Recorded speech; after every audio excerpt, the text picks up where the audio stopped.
Chapter 12. What are you doing to those poor flowers? Alyssa asks from behind me. I clamp another silver washer closed and slide it down the stem. Steampunk. We both stand back and admire the bouquet. At least, I hope she's looking at it with admiration. It turned out better than I thought it would. I used florist dip dye to turn some white roses a deep purple. Then, I decorated the stems with different steampunk elements, like tiny metal washers and gears, and even superglued a small clock to the brown leather strap that's holding the bouquet together. Steampunk? It's a trend. Kind of a subgenre of fiction, but it's catching on in other areas. Art, music. I turn around and smile, holding up the bouquet. And now? Flowers. Alyssa takes the flowers from me and holds them up in front of her. They're so weird. I love them so much. She hugs them. Can I have them? I pull them away from her. No. They're our grand opening display, not for sale. I take the flowers from her and grab the vase I made yesterday. I found a pair of old button-up women's boots at a flea market last week. They reminded me of the steampunk style. And the boots are actually where I got the idea for the flowers. I washed the boots last week, dried them, and then superglued pieces of metal to them. Once I brushed them with Mod Podge, I was able to line the inside with a vase to hold water for the flowers. Alyssa? I placed the flowers on the center display table. I'm pretty sure this is exactly what I was supposed to do with my life. Steampunk? She asks. I laugh and spin around. Create! I say. And then I flip the sign to open. 15 minutes early. We both spend the day busier than we thought we'd be. Between phone orders, internet orders, and walk-ins, neither of us even has time to take a lunch break. You need more employees, Alyssa says as she passes me, holding 2 bouquets of flowers. That is at 1 o'clock. You need more employees, she says to me at 2 o'clock, holding the phone to her ear and writing down an order while ringing someone up at the register. Marshall stops by after 3 o'clock and asks how it's going. Alyssa says, she needs more employees. I help a woman take a bouquet to her car at 4 o'clock. And as I'm walking back inside, Alyssa is walking out holding another bouquet. You need more employees, she says, exasperated. At 6 o'clock, she locks the door and flips the sign. She falls against the door and slides to the floor, looking up at me. I know, I tell her. I need more employees. She just nods. And then we laugh. I walk over to where she's seated, and I sit next to her. We lean our heads together and look at the store. The steampunk flowers are front and center, and although I refuse to sell this particular bouquet, we had 8 pre-orders for more of them. I'm proud of you, Lily, she says. I smile. I couldn't have done it without you, Issa. We sit there for several minutes, enjoying the rest we're finally giving our feet. This was honestly one of the best days I've ever had, but I can't help but feel a nagging sadness that Ryle never stopped by. He also never texted. Have you heard from your brother today? I ask. She shakes her head. No, but I'm sure he's just busy. I nod. I know he's busy. We both look up when someone knocks on the door. I smile when I see him cupping his hands around his eyes with his face pressed to the window. He finally looks down and sees us, sitting on the floor. Speak of the devil, Alyssa says. I jump up and unlock the door to let him in. As soon as I open it, he's pushing his way inside. I missed it? I did. I missed it. He hugs me. I'm sorry. I tried to get here as soon as I could. I hug him back and say, "It's fine. You're here. It was perfect." I'm giddy with excitement that he made it at all. "You're perfect," he says, kissing me. Alyssa brushes past us. "You're perfect," she mimics. "Hey, Ryle, guess what?" Ryle releases me. "What?" Alyssa grabs the trash can and drops it on the counter. "Lily needs to hire more employees." I laugh at her constant repetition. Ryle squeezes my hand and says, "Sounds like business was good." I shrug. "I can't complain. I mean, I'm no brain surgeon, but I'm pretty good at what I do." Ryle laughs. "You guys need any help cleaning up?" Alyssa and I put him to work, helping us clean up after the big day. We get everything finished and prepped for tomorrow, and then Marshall arrives just as we're finishing up. He's carrying a bag when he walks inside and drops it on the counter. He begins to pull out huge lumps of some kind of material and tosses them at each of us. I catch mine and unfold it. It's a onesie with kittens all over it. Bruins game, free beer. "Suit up, team." Alyssa groans and says, "Marshall, you made $6 million this year. Do we really need free beer?" He shoves a finger against her lips, pushing them in opposite directions. "Shh! Don't speak like a rich girl, Issa. Blasphemy!" She laughs, and Marshall grabs the onesie out of her hand. He unzips it and helps her into it. Once we're all suited up, we lock the door and head to the bar. I've never in my life seen so many men in onesies.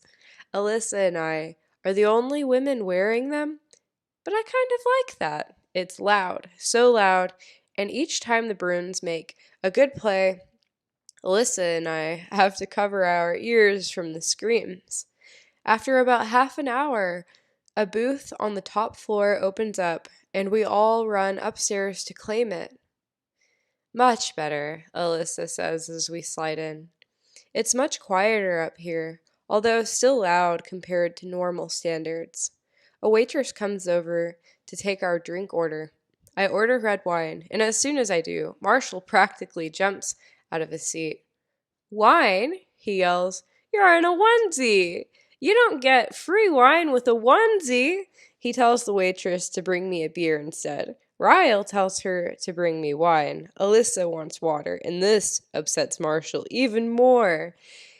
He tells the waitress to bring 4 bottles of beer, and then Ryle says, 2 beers, red wine, and a water.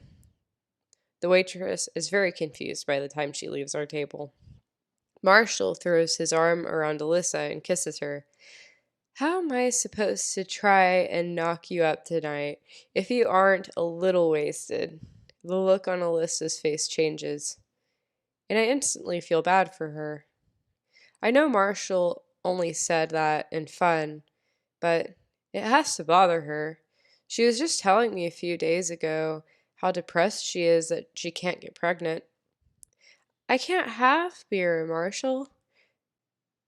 "Then drink wine at least. You like me more when you're tipsy." He laughs at himself. But Alyssa doesn't. "I can't have wine either. I can't have any alcohol, actually." Marshall stops laughing. My heart does a flip-flop. Marshall turns in the booth and grabs her shoulders, making her face him straight on. "Alyssa?" She just starts nodding, and I don't know who starts crying first. Me, or Marshall, or Alyssa. "I'm gonna be a dad?" he yells. She's still nodding, and I'm just bawling like an idiot. Marshall jumps up in the booth and yells, "I'm gonna be a dad!" I can't even explain what this moment is like. A grown man in a onesie, standing up in a booth at a bar, yelling to whoever will listen that he's gonna be a dad.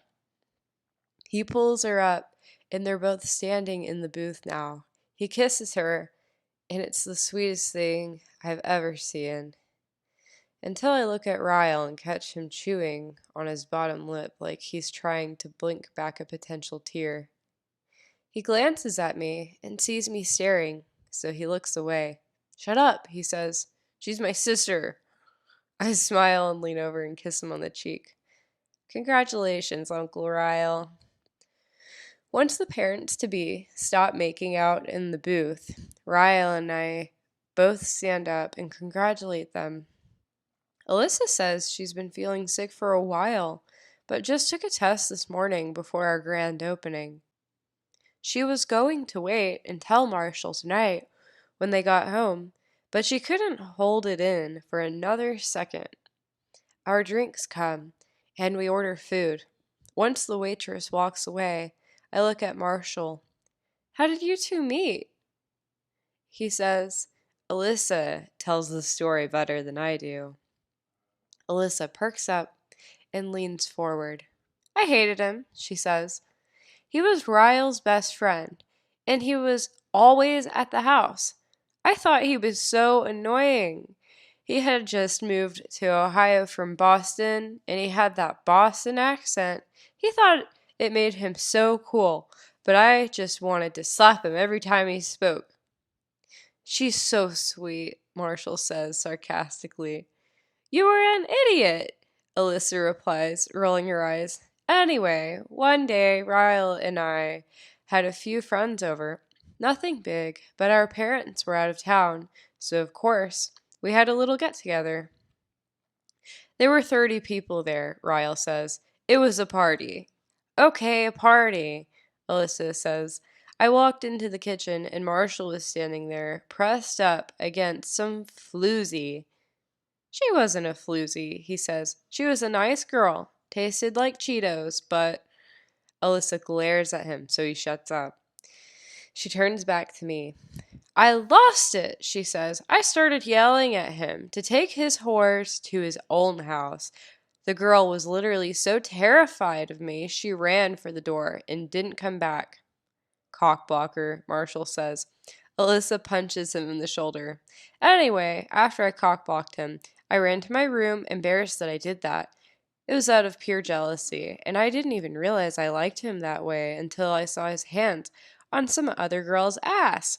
I threw myself on my bed and started crying. A few minutes later, he walked into my room and asked if I was okay. I rolled over and yelled, 'I like you, you stupid fuckface.' And the rest is history," Marshall says. I laugh. "Aw, stupid fuckface. How sweet." Ryle holds up a finger and says, "You're leaving out the best part." Alyssa shrugs. "Oh yeah." So Marshall walked over to me, pulled me off the bed, kissed me with the same mouth he was just kissing the floozy with, and we made out for half an hour. Ryle walked in on us and started screaming at Marshall.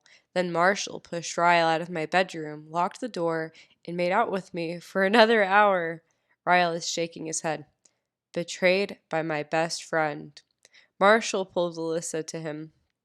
"I like her, you stupid fuckface." I laugh, but Ryle turns to me with a serious look on his face. I didn't speak to him for an entire month. I was so mad. I eventually got over it. We were 18, she was 17. Wasn't much I could do in the way of keeping them apart. "Wow," I say. "I sometimes forget how close in age you two are." Alyssa smiles and laughs. 3 kids in 3 years. I feel so sorry for my parents. The table grows quiet. I see an apologetic look pass from Alyssa to Ryle. "3?" I ask. "You have another sibling?" Ryle straightens up and takes a sip of his beer. He sets it back down on the table and says, "We had an older brother. He passed away when we were kids." Such a great night, ruined by a simple question. Luckily, Marshall redirects the conversation like a pro. I spend the rest of the evening listening to stories about them growing up. I'm not sure I've ever laughed as hard as I have tonight. When the game is over, we all walk back to the shop to retrieve our cars. Ryle says he caught an Uber over earlier, so he'll just ride with me. Before Alyssa and Marshall leave, I tell her to hold on. I run inside the store and grab the steampunk flowers and run them back to their car. Her face lights up when I hand them to her. I'm happy you're pregnant, but that's not why I'm giving you these flowers. I just want you to have them because you're my best friend.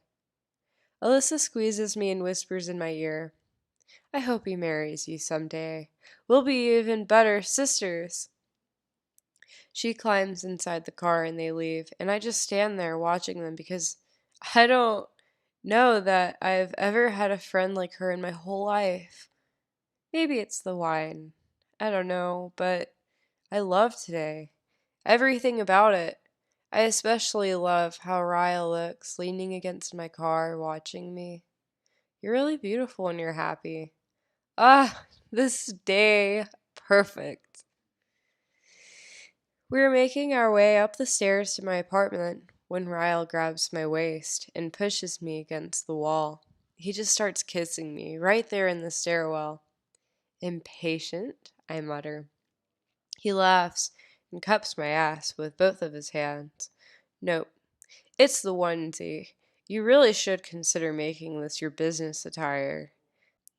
He kisses me again and doesn't stop kissing me until someone passes us, heading down the stairs. The guy mumbles, Nice onesies, as he squeezes past us. Did the Bruins win? Ryle nods. 3-1, he responds without looking up at the guy. Nice, the guy says. Once he's gone, I step away from Ryle. What is this onesie thing? Does every male in Boston know about this? He laughs and says, Free beer, Lily. It's free beer. He pulls me up the stairs, and when we walk in the door, Lucy is standing at the kitchen table taping up a box of her stuff. There's another box she hasn't taped up yet, and I could swear I see a bowl that I bought at Home Goods sticking out of the top. She said she'd have all her stuff out by next week, but I have a feeling she'll conveniently have some of my stuff out, too. Who are you? She asks, looking Ryle up and down. Ryle Kincaid. I'm Lily's boyfriend. Lily's boyfriend. Did you hear that? Boyfriend. It's the first time he's confirmed it, and he said it so confidently. My boyfriend, huh? I walk into the kitchen and grab a bottle of wine and 2 wine glasses. Ryle comes up behind me as I'm pouring the wine and snakes his arms around my waist. Yep, your boyfriend. I hand him a glass of wine and say, So, I'm a girlfriend. He holds up his glass and clinks it against mine. To the end of trial runs and the beginning of sure things. We're both smiling as we take a drink of our wine. Lucy stacks the boxes together and walks toward the front door. Looks like I got out right in time, she says. The door closes behind her and Ryle raises an eyebrow. I don't think your roommate likes me very much. You'd be surprised. I didn't think she liked me either, but yesterday she asked me to be a bridesmaid in her wedding. I think she's just hoping for free flowers, though. She's very opportunistic. Ryle laughs and leans against the refrigerator. His eyes fall to a magnet that says Boston on it. He pulls it off the refrigerator and raises an eyebrow. You'll never get out of Boston purgatory if you keep souvenirs of Boston on your refrigerator like a tourist. I laugh and grab the magnet, slapping it back on the fridge. I like that he remembers so much about the first night we met. It was a gift. It only counts as touristy if I bought it myself. He steps over to me and takes my glass of wine from my hand. He sets both of our glasses on the countertop and then leans in and gives me a deep, passionate, drunken kiss. I can taste the tart fruitiness of the wine on his tongue, and I like it. His hands go to the zipper on my onesie. Let's get you out of these clothes. He pulls me toward the bedroom, kissing me while we both struggle out of our clothes. By the time we make it to my bedroom, I'm down to my bra and panties. He shoves me against the door, and I gasp at the unexpectedness of it. "Don't move," he says. He presses his lips to my chest, and then begins to kiss me slowly as he makes his way down my body. Oh Lord, can this day seriously get any better? I run my hands through his hair, but he grabs my wrists and presses them against the door. He climbs back up my body, squeezing my wrists tightly. He raises an eyebrow in warning. I said, "Don't move." I try not to smile, but it's hard to disguise. He drags his mouth back down my body. He slowly lowers my panties to my ankles, but he told me not to move, so I don't kick them off. His mouth slides up my thigh until, yeah, best day ever.